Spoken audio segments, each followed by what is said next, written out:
Assalomu alaykum azizlar. Sizlar bilan doktor Saidov. Bugun yoritadigan mavzuyimiz bu sizni tanangizdagi eng kuchli dori haqida bo'ladi. Ya'ni bu sizni tanangizni harakati haqida gaplashamiz. Bu rolikda juda ko'plarga tegib ketishi mumkin. Men oldindan uzr so'rayman. Bu rolikni tayyorlashda biz majburmiz bunaqa narsalarni gapirishga. Vrach sifatida ham, inson sifatida ham to'g'ri tushunadigan insonlar albatta buni to'g'ri tushunadi. Kimgadir tegib ketsa bu o'zini fikri. Biz bu narsadan birovni xafa qilish niyatida olib chiqmayapmiz, lekin bu narsani bilishimiz kerak. Cho'zib o'tirmaymiz, bo'lmasa boshlaymiz. Qaranglar. Bu tana bizga Alloh tomonidan berilgan tana aslida bu harakat uchun yaralganda, ya'ni bu harakat qilib turilsa, qon tomirlar ishlab turiladi. Bu mushaklar harakatda bo'lib tursa, bo'g'im suyak sistemalari oziqlanadi. Bu harakat tanada bo'lib tursa, sizni ichki a'zolaringiz to'g'ri ishlaydi. Bu harakat bo'lib tursa, sizni bosh miyangizda qon aylanishi yaxshi bo'ladi. Endi bu bilan nima demoqchiman? Qarang, hozirgi zamonda meditsina shu darajada uchib rivojlanib ketganki, shu darajada bu hozirgi meditsinani bundan bir 15 yil, 20 yil oldin tasavvur ham qilib bo'lmasdi. Ya'ni biz o'zi o'qishda o'qib yurgan paytlarimizda. Bitta savol tug'iladi-da, o'zidan o'zi shunday tug'ilib qoladi shu savol. Nima uchun meditsina bunchalik zo'r bo'lsa, kasallik tiqilib yotibdi-yu? Nima uchun odamlar buncha kasal bo'lib yotibdi-yu degan savol tug'iladi-da. Endi ana shu yerda insonlarni xafa qiladigan holatlar paydo bo'ladi. Biz ko'p roliklarda aytganmiz bu narsani. Yana ham rolikni boshida aytdim. Bu tana harakat uchun yaralgan. Bizni meditsinamiz qanchalik rivojlanib ketmasin, bu tanani agar siz noto'g'ri ekspluatatsiya qiladigan bo'lsangiz, ya'ni bu tanada noto'g'ri foydalanayotgan bo'lsangiz, bu tana xor bo'ladi, kasal bo'ladi va shu dard bilan inson yosh bilan emas, dard bilan bu dunyoni tark etadi. Bu ana shunaqa holat. Endi misol tariqasida aytadigan bo'lsak, qarang, elementarni bo'g'imlar yo bo'lmasa mana bizning yo'nalishimiz tayanch harakat sistemasi deylik, umurtqa pog'onasi va bo'g'imlar, mana shu tizza bo'g'imlari bilan shug'ullanamiz, umurtqani kasalliklari bilan shug'ullanamiz. Endi qarang, elementarni sizga bitta holatni tushuntirib beraman. Biz ko'p marta aytamiz, umurtqa, mana umurtqalar joylashadi va bularning orasida disklar joylashadi. Va bu disklar hech qachon o'zini katta-katta qon tomiri yo'qda, yurak shunday kachat qilsa, o'sha diskka qon tomiri orqali shunday oziqa olib borib qo'ysa, u disk kasal bo'lmasa. Bu disk bilan bog'liq sizni protruziyangiz, osteoxondrozingiz, grijalaringiz, spondilar artrozingiz, o'sha umurtqa pog'onasida uchraydigan aksariyat 99% kasalliklar ana shu oziqlanishni buzilishi bilan, ya'ni bu o'z nomi bilan degenerativniy distrofichеские изменения deyiladi. O'zbekchaga tarjima qiladigan bo'lsak, bechorani shunday nomlash mumkin. O'sha qon kelmay, ya'ni ozuqa kelmasdan turib, o'sha disklar, o'sha fasetga, o'sha bo'g'imlar tirs yorilib, yitilib, o'zini holati, ya'ni elastichni holatini yo'qotib, keyin o'sha biz bilgan, hammaga ma'lum bo'lgan osteoxondroz, grija, protruziya oqib ketgan, mana bu bo'lgan kasalliklarga olib keladi. Lekin buni tubida oziqlanishni buzilish. Endi savol tug'iladi. Bu oziqlanish nimaga buzildi? Nima uchun bizni oldingi avlodlarimizda bo'lmagan bunaqa oziqlanish buzilishi? Yo'q, bo'lmagan. Ya'ni nisbatdan bo'lmagan. Sababi bizni ota-bobolarimiz, onalarimiz, ular mehnatda katta bo'lgan. Ular faqat mehnat qilgan. O'sha SSR davrida ham masalan zavod, fabrikalarda mehnat qilgan. Oddiy o'zimizni territoriyalarda oladigan bo'lsak, bizning O'zbekiston sharoitida paxta bo'lgan, dala bo'lgan, tok bo'lgan, bog' bo'lgan, daraxtzor bo'lgan, mana bu narsalarda bizning insonlarimiz mehnat qilgan. Siz aytishingiz mumkin, hozir nima, u narsalar yo'qmi, mehnat qilmayaptimi? Yo'q, bor hozir ham, lekin sanoqli. Ya'ni sanoqli insonlar mehnat qiladigan holatda qolgan. Hozir lentay ko'payib ketgan. Tan olaylik, o'zimiz hammamiz lentay. Lentay degani dangasa biz, dangasa. Hozirgi zamonda ofisni ishlar ko'payib ketdi. Ya'ni daladagi ishlarga qaraganda ofisni ishlarimiz ko'payib ketdi. Kimni qaramang bank xodimi, kimni qaramang doktor, kimni qaramang ma'lim, kimni qaramang ofisda ishlaydi, kimni qaramang boshqa sohalarda kam harakat ishlarda ishlaydi.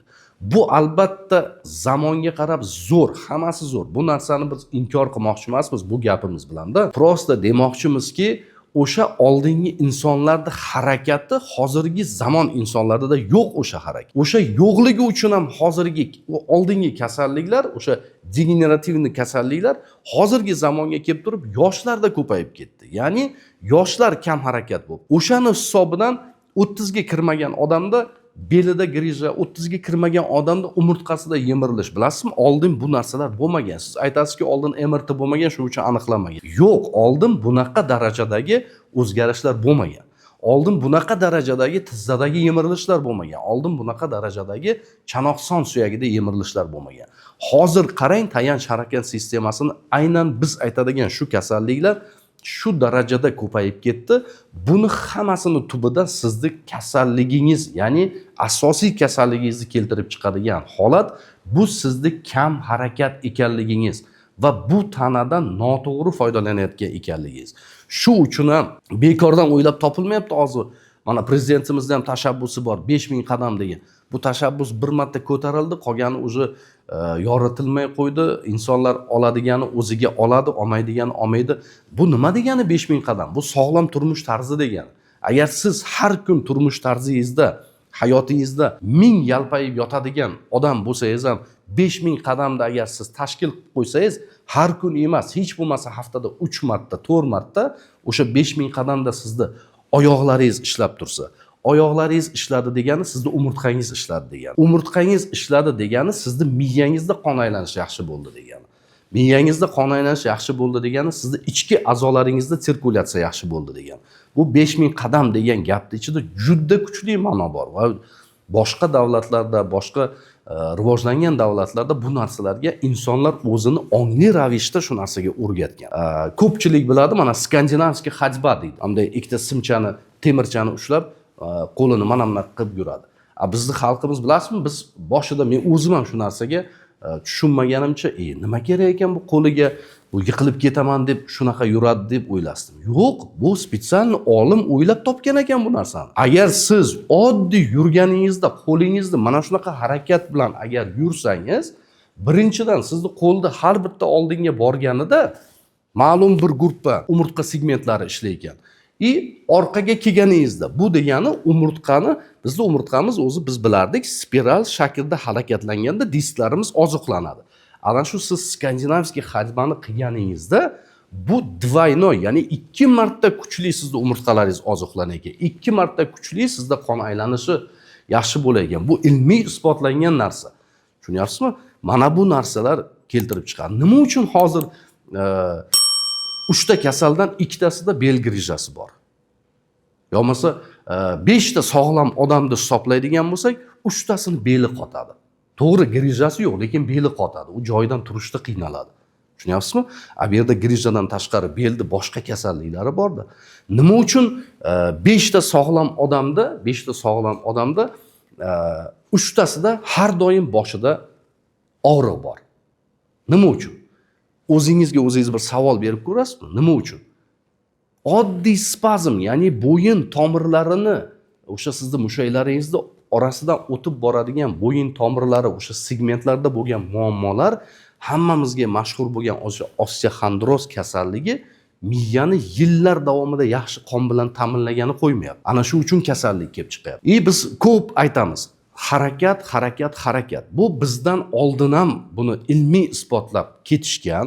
Bu oddiy fiziologiyada, meditsina institutlarida, universitetlarda o'rgatiladi. Bu fiziologiya. Ya'ni har bitta to'qimalarimizda oziqlanishi va bu oziqani ma'lum bir biokimik jarayonlar tufayli kerakli joyga yetkazib berilishi, buni o'rganuvchi, to'qimalarda harakatini o'rganuvchi tanadagi bu fiziologiya. Fiziologiyani hamma meditsina xodimi o'qiydi va bu fiziologiya inson tanasida kechadigan fiziologik holatlarda buzilishi va kasallik keltirib chiqarishi bu patofiziologiya. Bu uchun ham отдельный fan bor. To'g'ri, juda ko'pchilik meni ustida bitirganlar qiynaladi bu narsadan, patofiziologiyani yaxshi o'qimaganligimizdan. Sababi u juda murakkab fan. Chunki fiziologiyani kuchli bilmagan odam patofiziologiyani bilmaydi. Ya'ni kasallikni, tanada kelib chiqqan kasallikni mexanizmini bilmaydi, patogenezini bilmaydi. Tushunyapsizmi? Ana shu uchun bu yerda kechirasizlar, biz hozir meditsinskiy terminlarga kirib chiqdik. Jaydari til bilan aytganda o'rtoqlar, jaydari til bilan aytganda agar umurtqamda og'riq bo'lmasin, belim qotmasin, bo'ynim qotmasin, yo bo'lmasa tizzalarim og'rimasin, chanog'im og'rimasin deydigan odam bo'lishni xohlasangiz, shu bugun o'zingizni kreslangizdan turasiz, o'tirgan joyingizdan turasiz, elementarni 5000 qadam, o'sha 5000 qadamni boshlab, har kuni ertalab badan tarbiya bilan shug'ullanib, sizni choy ichasizmi, yo bo'lmasa joyingizdan turgandan keyin tishingizni yuvasizmi, hammasini mukammal 10-15 minut ichiga mujassamlashtirib, turmush tarzingizni kunlik mana shu holatdan, shu vaqtgacha yashagan holatingizdan chiqib, ertangi holatda mana shu narsani qilaman, ishxonamga chiqqanimcha deb o'zingizga shunday zadacha, ya'ni plan qo'yib olsangiz, siz hech qachon hozirgi aytiladigan kasalliklarda asorati bilan qiynalmaysiz. Tushunyapsizmi? Biz hozir juda ham zamonaviylashib ketdik. Biz komfortlashib ketdik. Ya'ni o'zingiz o'ylang, o'tirgan ishxonamizda mягкий mebelga o'tiramiz. Yotganimizda bir spalnimizda mягкий mebelda o'tiramiz. Divan, televizor tomosha qilsak ham mягкий mebelda o'tiramiz. Qo'pol qilib aytganda даже tualet ham uyimizda ichida. Tushunyapsizlarmi? Bu shu darajadagi kam harakatlik, ya'ni tanani hurmat qilmaslik. Mana o'zingizga savol bering. Ayniqsa biz kvartirada yashaydiganlarimiz, yo bo'lmasa hovlini komfort qilib olgan, o'zimizni hovlimizda yashaydigan, necha qadam yurayapsiz? Necha qadam yurayapsiz? Mana o'zingizga savol bering. Tanadagi fiziologik proseslarni amalga oshirish uchun siz qanchalik yurayapsiz? Qanchalik badan tarbiya bilan shug'ullanyapsiz? Yana kelamiz keyin doktorga kelgan paytimizda qo'pol bo'lsa ham sizlarga aytaman. O'rtoqlar, biz mana men bu yerda o'zimni maqtash niyatim yo'q. Boshqa millatda ishlaganmiz, boshqa millatni xalqi bilan o'zimizni millatni taqqoslaymiz-da baribir. Taqqoslaymiz. Ishoning, mana buncha salgina bir lavozim ham deb bo'lmaydi uni. Salgina bir turmush tarzimiz o'zgarib qolsa, xuddi qo'chqorchaga o'xshab qorincha qo'yib olamiz-da. O'sha qorincha bilan gerdayib yuramiz. Lekin bu qorincha ertaga nima oqibatga seni olib kelishini hech kim tasavvuriga ham sig'dirib ko'rmaydi-da. Shunday boshqa xalqlarga farqimiz shu. Chiroyli bunday zimdan qaraydigan bo'lsak, ko'pgina boshqa davlatlarni, Yevropeyskiy davlatlar deylik, Yevropa davlatlarining ko'pchilik xalqi o'sha klimati yomon bo'lsa ham, zavod fabrikasi ko'p bo'lsa ham, ochiq dalalarga chiqib, maxsus mashinalariga o'tirib, borib o'sha dam bilan, ya'ni o'sha biz aytgan boydagi badan tarbiya bilan shug'ullanadi-da, yo bo'lmasa uyiga ham sharoit qilib olgan. Unaqa bemorlarni davolash oson, diagnoz qo'yish oson, bilasizmi? Kelamiz, bizda hozirgi, men o'zimni praktika, men hech kimni yomonlamoqchi emasman. O'zimni praktikamdan kelib chiqib aytmoqchimanki, hozir masalan menga bir bemor kelsa, uni qaysi bitta kasalligini davolashni boshlashdan yoqamda ushlab qolaman. To'g'risi shunaqa holatlar bo'ladi. Men aytaman, hurmatli bemor, siz meni oldimga to'kilib qolgan holatda kelyapsiz. Ya'ni bu tanani o'zi mana shuncha bir zavod dori darmon bilan va boshqa usullar bilan o'sha bir normal holatga olib kelishning imkoniyati qolmayapti. Bilasizmi, bu qanchalik achinarli holat. Men bu narsani hozir aytganim oddiy xalqning tilida ichim kuyganidan gapiryapman. Kim buni qanday tushunadi, kim o'ziga qanday oladi, kim orqamdan so'kib gapiradi, bu menga mana Xudoga ayon. Men buni birovni nafsoniyatiga tegish uchun yo bir nima uchun gapirmayman. Afsuski bizda shunday holat. Agar biz shunaqa etapda ketaversak, bizda hozir bizni zurriyotlarimiz, bizni farzandlarimiz qanaqa holatda boradi? To'g'ri, farzandlarga biz vaqt ajratyapmiz, farzandlarni bog'chaga beryapmiz, maktabga beryapmiz. U yerda qanaqadir jismoniy tarbiya mashqlari bo'lyapti. Shunday farzand student bo'lgandan keyin, student davrida, ya'ni balog'at yoshiga yetgandan keyin qanaqa turmush tarzida yashayapti? O'zingizga bitta savol bering va zimdan kuzating. Nima bo'lyapti? Yosh yigit qizlarimiz kasalman, mana bunaqa. Kasalman. Buni xafa bo'ladimi, xafa bo'lmaydimi, kimdir aytish kerak. Hech qanaqa yoshiradigan joyimiz yo'q. Agar shu tarzda ketadigan bo'lsak, hech kimga hech narsa qilmaydi. Jamiyatda to'g'ri yashaydigan populyatsiya ham bo'ladi, noto'g'ri yashaydigan insonlar ham bo'ladi. Bu jamiyat to'xtab qolmaydi hech qachon.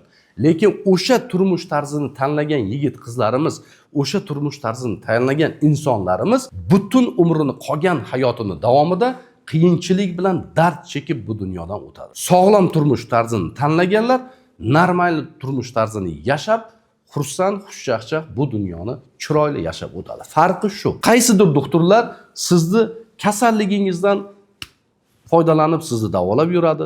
Qaysidir farmatik dori nimalari, firmalari sizga ketadigan ko'proq o'sha dori preparatlaridan foydalanib davom etadi. Shu hayot shu.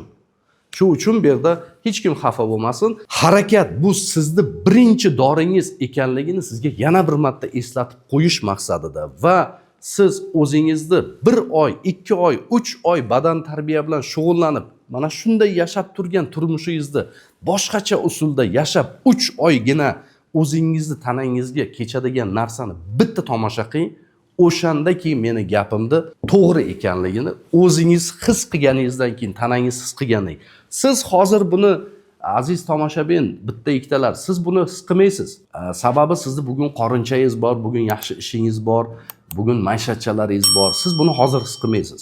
Buni boshingizga dard kelgan paytda, o'sha dard kelgan paytda sizga yordam qilib bo'lmagan paytda mana bunda o'zi his qilasiz. Afsuski o'zi unda kech bo'ladi. Qadimdan bitta gap bor. Men bu semizlarni yo'masa sal to'laroq odamlarni haqorat qilish maqsadida emas. O'sha bu badan tarbiya qilmaydigan dangasa insonlarga qaratilgan. Semizlikni qo'y ko'taradi. Qo'yni boqiladi. Semizcha qilish uchun va uni go'shti shirin bo'lish uchun. Lekin insonga u narsa xos emas. Insonga to'g'ri kelmaydi. Sog' bo'lasizlar azizlar, hech kimni xafa qilish niyatimiz yo'q. Kim xafa bo'lgan bo'lsa, bu o'zi biladi. Uzr so'rayman, agar birovni ko'ngliga shunaqa chuqur tegib ketadigan gaplar bo'lgan bo'lsa, men buni umumiy qog'ozga o'rab gapirdim. Chunki YouTube'da ham har xil narsani, og'zimga kelgan narsani gapira olmayman, o'zimning fikrimni. Buni hali ham qog'ozga o'rab chiroyli qilib gapirdim. Sog' bo'linglar, salomat bo'ling.